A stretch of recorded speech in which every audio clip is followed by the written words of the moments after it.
Hi there. Today I will talk about polyurethane varnish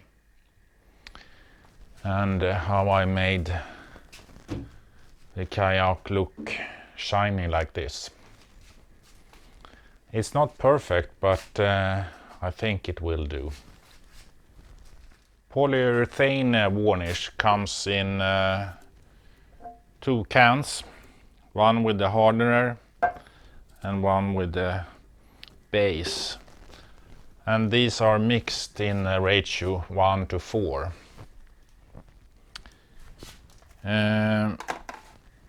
I also use a little bit of thinner in the first and second coat in order to get a good result with the varnish. It's of course important to have made the preparations well in advance. So sanding is essential, and in the scheme that I will apply, I add 2 coats of polyurethane varnish, then sand, then 2 more layers of polyurethane coat, and then sanding again, and then I finish with a 5th coat of varnish. This is sort of a very minimal approach. If you want a more perfect result, you should aim for about 8 or so layers of varnish.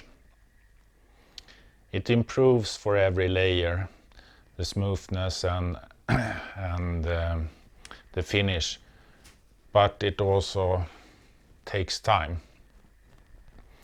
Another thing that is important when you work with this varnish is that the temperature and the rate of evaporation of the solvent is very important to get a good result. If it's too hot, that in my case it has been warmer than perfect, the solvent evaporates fast and the varnish doesn't spread as even, and you get some pencil strokes in the varnish. If you have too cold, on the other hand, the evaporation isn't fast enough, and the varnish can pour out and create curtains or waves in the surface. So the optimal temperature is actually just below 20 degrees Celsius, around 18 degrees Celsius I would say. So I have tried to do this in the morning when the temperature is lower. Also, it's best to be on the outside for the evaporation process to be the right. But if you work outside, you get a lot of dust or flies or small insects into the varnish as well. So I tried to solve that with working in the garage with both doors open slightly, so that there is enough air ventilated around and the solvent can evaporate. But still I don't get any flies or dust into the varnish.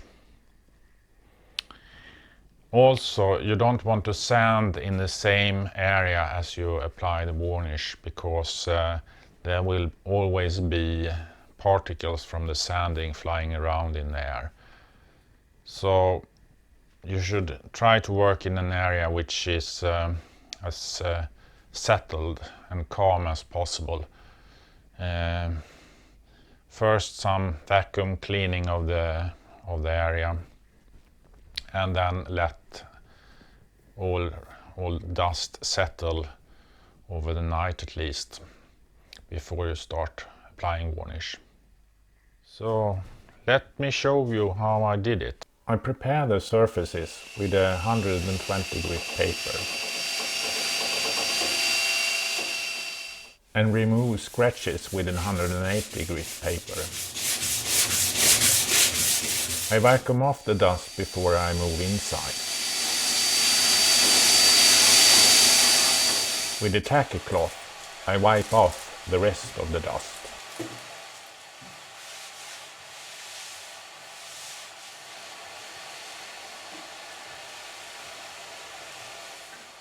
The first and second coat goes on.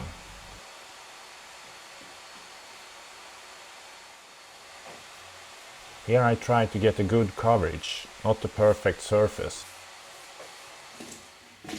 After a night of curing, I move outside for sanding. I use a 240 grit paper for machine sanding. The long strokes with the machine smoothens the surface over larger distances. After vacuum off the dust and strokes with the tacky cloth, I also use some spirit to remove the finer dust.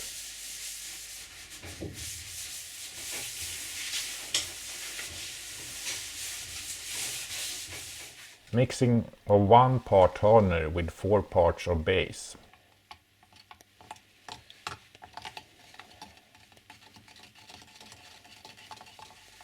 To make it easy to reopen the can for the next coat, I wipe clean the edges of the can. Now the third coat is applied. I try to work in one direction in order to avoid the edges. I work one section at a time, wet in wet.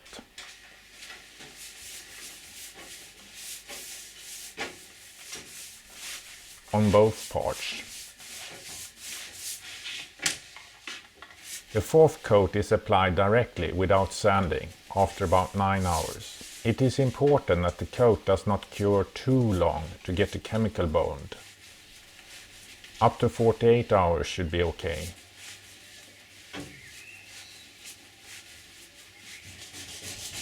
After a night of curing, I hand sand.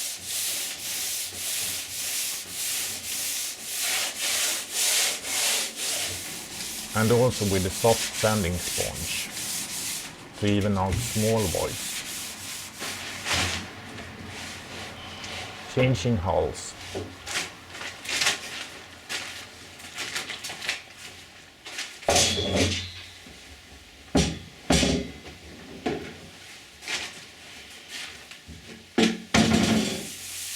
Cleaning the hulls for the next coat.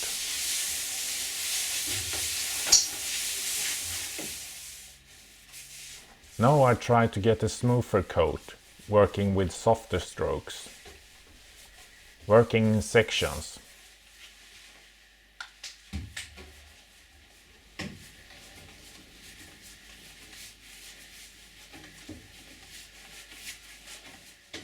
Also the joining gets some coat, although the finish is not so important here.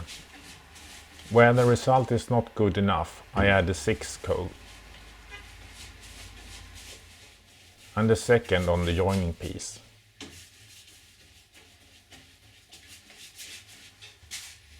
Also the deck will need the same treatment.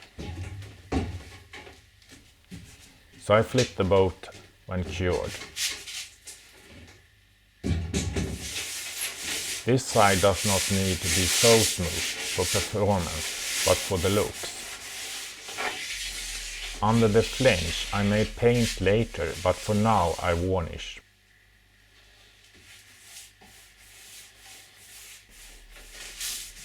Around details sticking up you need to be more careful, otherwise you may get uneven droplets. In the cockpit, where the sun might access, you also need UV protection. The extra thinner I add here is to compensate for the higher evaporation rate at higher temperatures.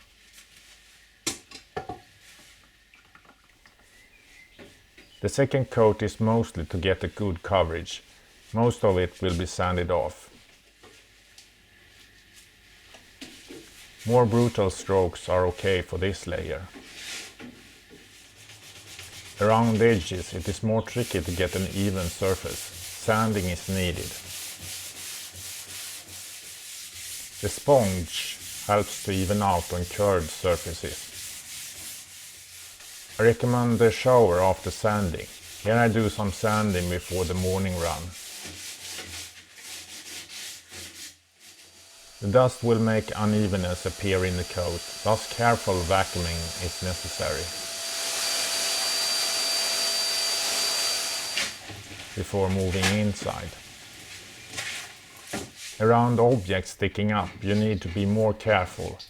With the tacky cloth, dust can hide. Again, softer strokes for the upper coat. Remember to wear a protective mask. Although the solvent in the varnish I use is partly ethyl acetate, it also contains xylene. Xylene can really mess up your internal organs. Good respiratory protection is essential. I should also wear protective clothing here, as the polyurethane component is no good for your skin, but it is just too hot this day. The good thing with shorts is that if I spill anything, I will feel it and can wash it off immediately. Sanding for the final coat. I add a spirit cleaning to the procedure with the vacuum and tacky cloth dust removal. I also use a finer brush for the last coat. Now I think I will be okay with the result. And this is the final result. This was all for this time. Thank you for watching. Hope to see you next time.